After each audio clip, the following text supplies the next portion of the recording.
Mikolo gyaffe batugoberera gye musinzira okutulaba bampita Fred Zaha bagiyita Buzz Sport Trend gwe mukutu kwe tusinzira okuweereza Coco Finger zigiri Coco Finger. Okay, are you a party animal? Yes, I'm a party animal. Okay, Coco Finger gwe tuliko olunaku lwala basinga mu mujjukira ebiseera ebyo mujjukira obuyimba woman I love you please don't break my heart, woman I love you please don't break my heart, zigidi bichi obuyimba bufaanaganako nga bwe buto are you a party animal mujjukira obuyimba Coco Finger yabukuba ebiseera ebyo nga akyatandika okuyimba. On for time music career ye yagitandika n'omukulu Emma Carlos bali batandika okuyimba ebiseera ebyo Ebbanga Ddene emyaka ndowooza nga bwe tubwala kati waseewo ndowooza emyaka nga 12 okuva we batandika okuva we bali bayawukana. I think it's 12 years now okuva bagamba nti katupatinge ways bidyo mageze kulabika nti akwate kubo okukola ebibye. Emma Carlos we bamala okwawukana yasayiningako kalifaganaga ne bakolako bonna bonna okumala akaseera akawererako ddala. Wabula of recent alina omukyala gwabadde yakasayininga bamuyita Mariam Kugonza gwabadde agezaako kulabika nti akwasaganya naye ndo. Kati of recent amulege twakafuna waliwo information eziri mu kujja ku desk yaffe nga kigambibwa nti abakulu bano bazzeemu okuddamu okunitinga okuddamu okwegatta okukola bonna. Emma Carlos ne Coco Finger abadde ba mikwano besides music. However much bano batandika music oba batandika career yabwe ya music bonna n'ekigendo ekyokulabika nga beeyimusa okubeera abakabi bonna nga bali wamu ogeza kulabika nti buli omu ayambako munne okulabika nti beestula. Era mu kaseera ako buli omu yakola nnyo okulabika nga atuukiza kyasobola okukola. Emma Carlos ya playing party nga manager omulungi ne Coco Finger na playing party nga omuyimbi yaliwo okulabika nga ate aswa talent. Era nzijukira bulungi bwe mbaseerabidde mwaka gwa 2012 Coco Finger ono yategeka concert.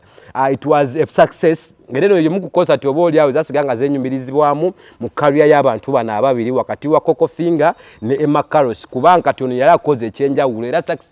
Concert eno yali ku katikati if I'm not mistaken yali katikati ebiseera ebyo era and it was a success ne selling out. So ne wabawe mbere yatuuka mukaawo ne baawukana. So this time round bazzeemu kulabika nga unitinga era omukulu Emma Carlos n'atutegeeza nti bagenda kuddamu kulabika nti releasing music omupya by the end of this November. Era Coco Finger ali mu studio yageza kulabika nti afumba alabe nti at least waliwo ne kibafuluma nakyo mu studio.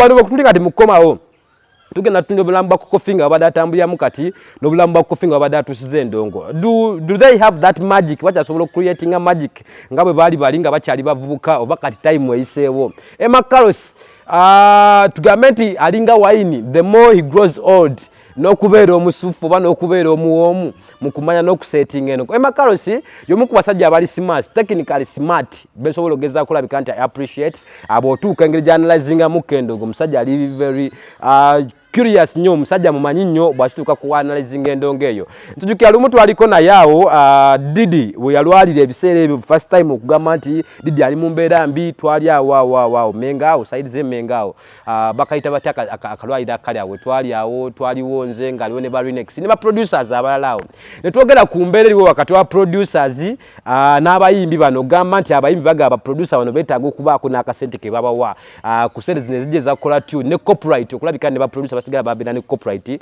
ku nyimba ezo kubanga batula ne bayiya. What challenged me was the kind of way this Emma Carlos engeri alabamu ebintu ngulaba nti musajja ali very smart and intelligent. So kati embera yemu tuli mu kwebuuliza wano nti Emma Carlos alinga wine nti ebbanga libamaze nga tebali bonna mu ndongo bakyasobola okuddamu creating a magic olio wanzigidi bakyasobola okuddamu creating a magic olio wa party animal bakyasobola okuddamu creating a magic olio wa my minsi bakyasobola okuddamu creating a magic olio wa don't break my heart. Enyimba ezina kati saazi ne bogenda mu mabaala ne bazikuba owulira ddala nga zirina vibe ya njawulo man ezirimu that kind of Coco Finger music olabira ddala nga akyali wanjawulo akyatestinze time era akyali wakyasigala okulabika nga anyumira abantu. Coco Finger y'omu ku bayimbi benjo oku appreciatinga ngenda muganda kumugaliza bafana kino I've been talking out this in front of the public atuve chameleon nti o talent ndala ne kati waliwo generation genda abantu Coco Finger mulala muko neziza bafana nti bebamu ku bayimbi asobola okujja ku stage n'abeera malfunction so tuka ku stage n'akuba live band nga yekubira ebivuga akola ki almost most of the instruments Coco Finger asobola zikwa. So I believe Coco Finger is still talented era akyasobola ogeza kulabika nti ayimba however much nze nganze niwakubadde bo bakavayo official okulabika nti balangira mawulire nti bazzeemu okukola bonna nefe abadde bagobera we know nti bano abiri bano babadde in in line with each other. Kitegeeza nti babadde bafumba for over time era babadde nga bonna almost ebiseera ebisinga waliwo situation ezibadde nga zituukawo nenga zibunye okwawula Emma Carlos ne Coco Finger babadde basanga bonna obasanga bali wamu so kati okuva ne balangira officially tebagenda kutandika okukola bonna. I believe kijja kugattako bombi abikijja bagattako Emma Carlos kijja tulaga obusobozi bwe bwayina Coco Finger kijja tulaga nti akyasobola okuyimba because music is a talent and I believe the more you're aging the more experience you're gaining. So nsuubira nti Coco Finger bwafuna omuntu amukwatako nga Emma Carlos tikyasobola okuddamu okufuna that kind of magic. So kati embeera bwetyo bwefaanagana nababiri bagala kuddamu okulabika nti bakola bonna era omukulu Coco Finger essaawa yonna yonna bw'abanga akubye oluyimba n'ayitaka hit tembeera surprised nnyo kubanga yazzeemu okufuna manager we gwabadde akwatagana naye okumala akaseera akawerako ddala. So kati katulinde tulabe kinaava mu ffumbiro banabiri nga bagassa obwongo.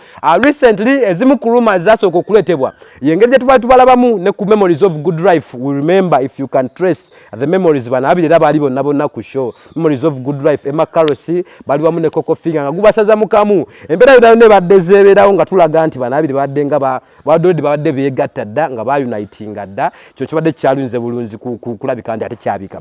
This is not the first time okulabika nti bakoze bonna oluyimba kubanga tusobya n'omuyimbi Emma Carlos omuyimbi gwadde akasayininga bali bamuyita Mariam I'm forgetting the name.